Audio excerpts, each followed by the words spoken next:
हिंदी की खूबसूरत कहानियों के संकलन से आज सुनिए सुप्रसिद्ध और लोकप्रिय लेखिका डॉक्टर संगीता झा जी की लिखी हुई कहानी गाभिन।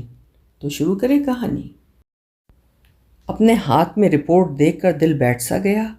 पता नहीं मन भारी होने के बजाय कुछ गुनगुनाने को कर रहा था। रात से मैं किसी अनिष्ट की आशंका से घिरी थी। लैब से रिपोर्ट लेने के बाद मैं वहीं ठहर सी गई।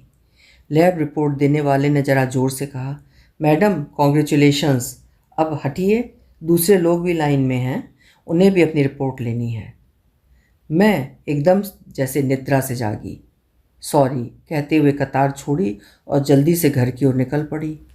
ये तो उसने दोबारा पेशाब लैब में टेस्ट के लिए दी थी। घर पर तो प्रेगनेंसी किट लाकर कल खुद ही टेस्ट किया था, लेकिन ये गलत भी तो हो सकता है। सोच आज दोबारा लैब में दिया। हालांकि मैं भी जानती थी कि लैब में भी किट की मदद से ही करते हैं। मैं अब बाहर के बजाय ज़्यादा अंदर लौटे जा रही थी। मन स्मृतियों के खंडहर में दौड़ रहा था। कई कई कोठरों में जाता, कुछ यादें समेटता और फिर रिपोर्ट देखकर सहम जाता। ये गाभिन शब्द बचपन से ही बड़ा फैसिनेटिंग सा था। आसपास कोई जानवर जैसे गाय या भैंस प्रेग्नेंट होते तो उसे बोलचाल की भाषा में गाभिन होना कहते थे। गाभिन शब्द भी शायद गर्भ से ही आया होगा। मैं बड़ी खुश हो जाती, उस गाभिन गाय से घंटों बातें करती, उसके चारों तरफ चक्कर काटती। डर भी लगता कि वो लात मारेगी। पशु भी कोई मूर्ख थोड़े ही होते हैं। मैं खूब उससे अजन्मे बच्चे के बारे में बात करती। गाय बीच में अम्बा कर चिल्लाती तो लगता वो भी खुशी जाहिर कर रही है। मैं उसका पेट छूती तो वो भी मुझे चाटने की कोशिश करती। मैं अपना पेट छू गाय से कहती, पता नहीं कब गाभिन होंगी, मैं भी बच्चा पैदा करना चाहती हूँ। गाय भी शायद घूर कर मुझे देखती और फिर धीरे से अम्बाती, जिसका मतलब शायद ये होता, चल पगली। मुझे लगता गाय सिर्फ देना जानती है, जब खुश तो दूध और नाराज तो गोबर। लेकिन गाभिन गाय तो दूध भी नहीं देती थी।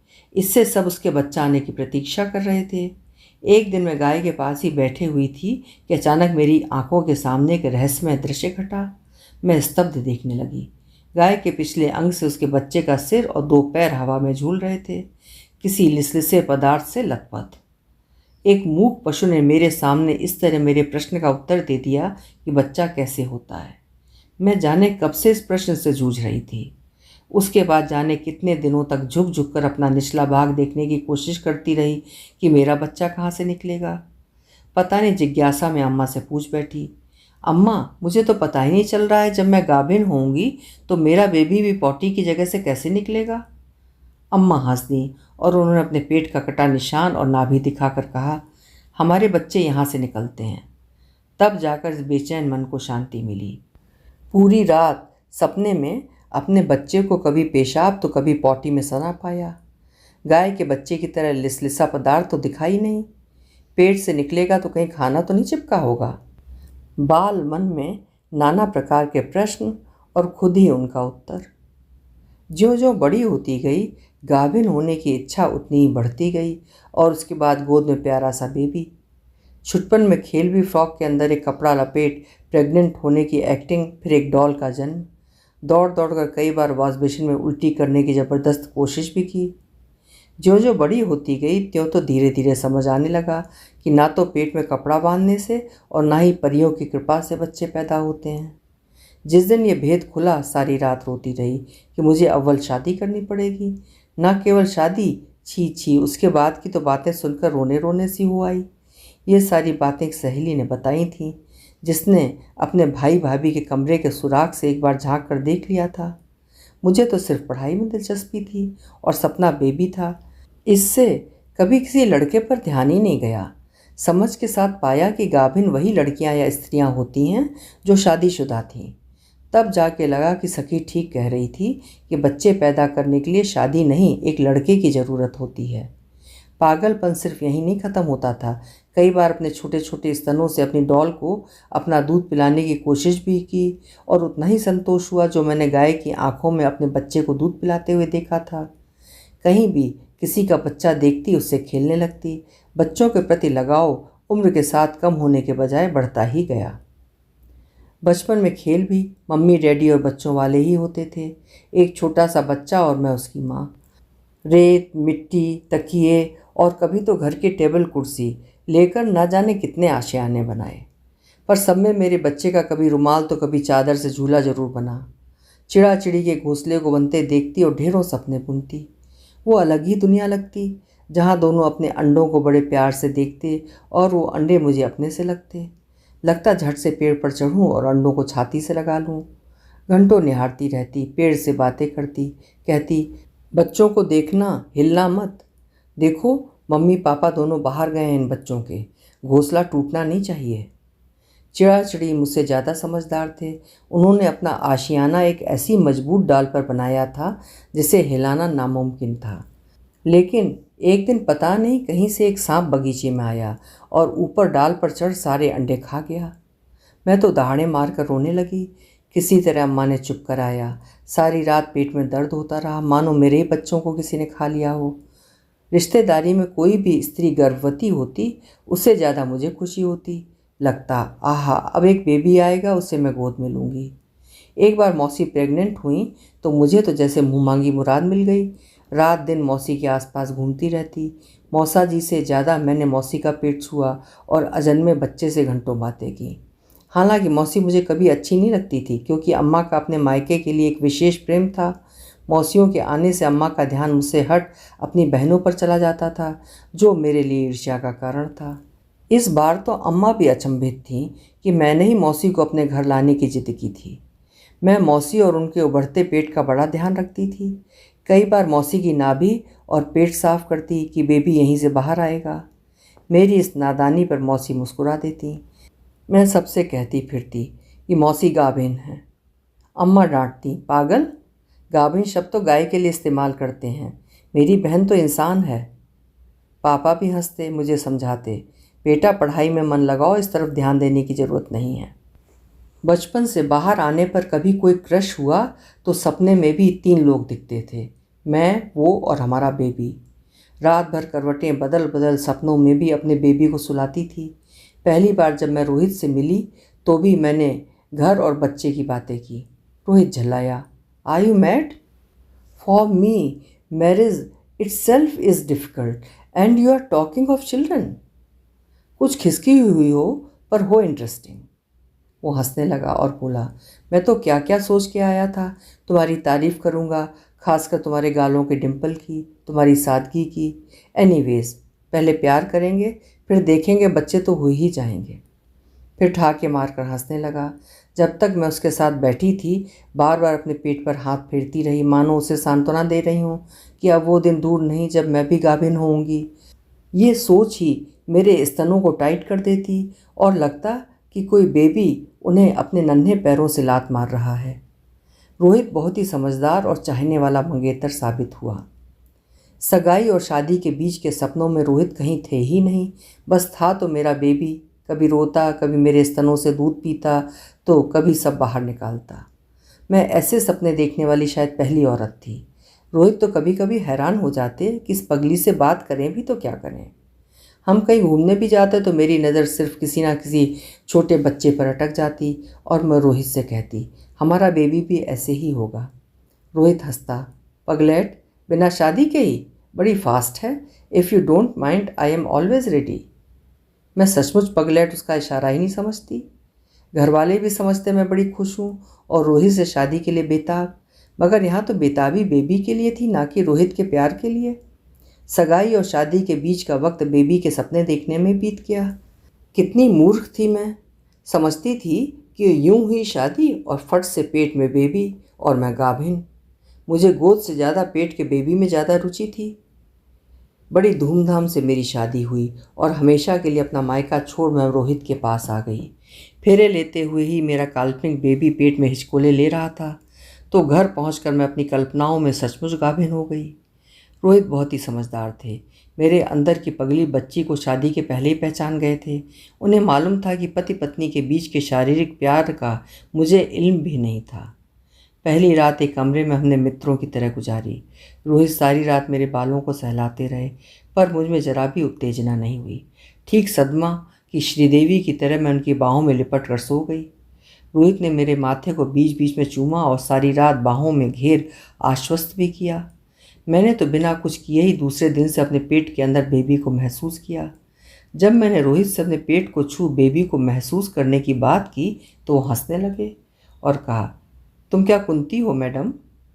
धीरे धीरे मुझे पति पत्नी के रिश्ते और प्यार से अवगत कराया गया। पहले पहल तो बहुत तकलीफ भी हुई और बाद में मैंने प्रक्रिया में सिर्फ बेबी पाने के लिए हिस्सा लिया। लेकिन हाय रे किस्मत, कितने महीने बीत गए।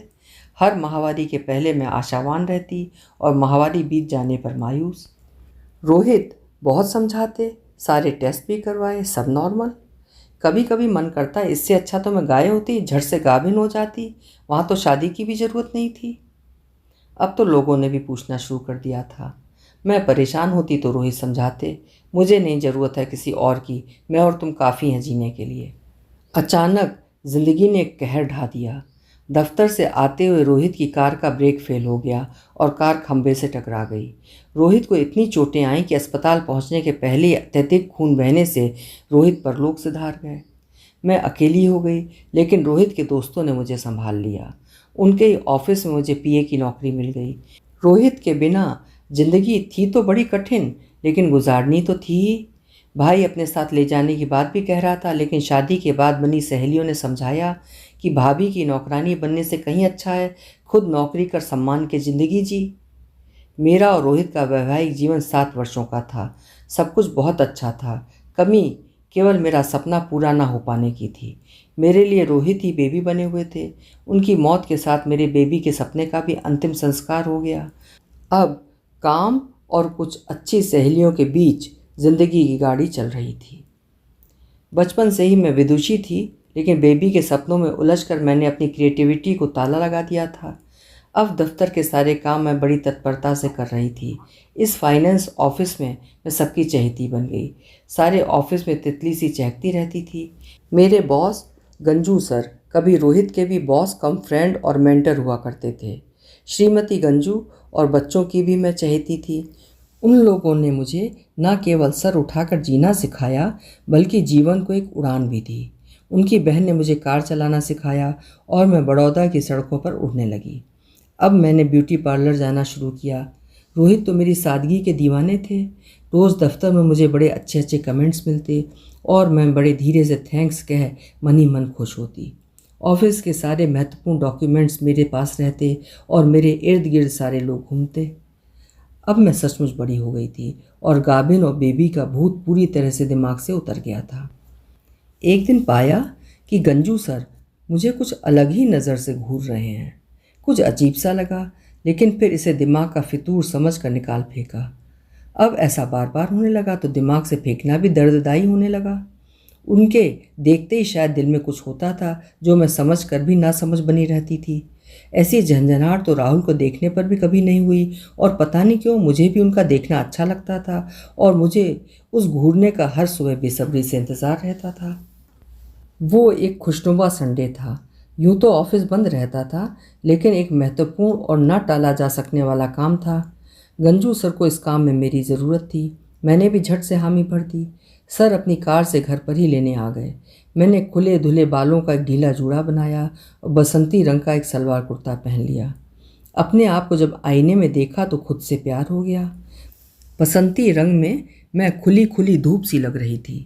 जैसे ही सर की गाड़ी का हॉर्न बजा, मैं दौड़कर बाहर चली आई। आज सर कार खुद चला रहे थे। ड्राइवर की भी छुट्टी थी। वॉचमैन ने ऑफिस खोल दिया था। मैंने और सर ने करीब 1 घंटे में काम कर लिया। सर पूरे समय मुझे प्रशंसा भरी नज़रों से देख रहे थे। वॉचमैन को बुला ऑफिस बंद करा घर की तरफ निकल पड़े। कार में मैं फ्रंट सीट पर सर के बगल में ही बैठी हुई थी। ठंड की वजह से कार के अंदर एक अजीब सी सिहरन सी थी जो मुझे आते समय नहीं लगी। जो ही कार चली, रेडियो पर फरीदा खानम का गाना आज जाने की जिद न करो बजने लगा। पता नहीं क्यों एक अजीब सी फीलिंग आई और दिल धड़ धड़ करने लगा। शायद मेरी सांसों की गर्मी सर भी महसूस कर रहे थे। अचानक एक जोर का ब्रेक लगा और मैं लगभग उनकी गोद में जा गिरी। फिर क्या था, मानो किसी ने आग में पेट्रोल डाल दिया हो। मेरे घर आते तक तो आग पूरी तरह भड़क चुकी थी। घर पर उतरते ही मैंने आंखों से मौन आमंत्रण दिया। बस फिर जो हुआ वो जैसे पहली बार हुआ हो। मैं सीधे स्वर्ग पहुंच गई। जब भी मेरे और रोहित के शारीरिक संबंध हुए, हर समय बेबी हमारे बीच था। आज मैं जैसे जवान हो गई और ऐसा महसूस किया जैसे पहली बार किसी ने मेरा कौमार्य भंग किया हो। जब तक संभाल पाती खुद को तब तक तो बस जल्दी जल्दी कपड़े पहने। गंजू सर जो मेरे लिए अब रोहित बन चुके थे, हंसते हुए कहा, हनी, ये तुमने उल्टी सलवार पहन ली है, सीधी करो। मैं भी हंसने लगी और दोनों ने साथ कॉफ़ी पी। सर चले गए। उस दिन हुए हादसे का परिणाम आज पॉजिटिव प्रेगनेंसी टेस्ट के रूप में आया। जिंदगी ने एक दोराहे पर लाकर खड़ा कर दिया। जब गाभिन होने को बेचैन थी, किस्मत रूठी थी, और आज हालात रूठे हैं। चाह कर भी इस पेट में आए बेबी को दुनिया को नहीं दिखा सकती। बार बार पेट पर हाथ फेर बेबी को प्यार किया और सीधे उस अजन्मे बच्चे की दुनिया समाप्त करने भारी कदमों से निकल पड़ी। अभी आप सुन रहे थे डॉक्टर संगीता झा जी की लिखी हुई कहानी गाभिन। उम्मीद है कहानी आपको पसंद आई होगी। कल फिर चलेंगे कहानियों की दुनिया में। आपका समय शुभ हो।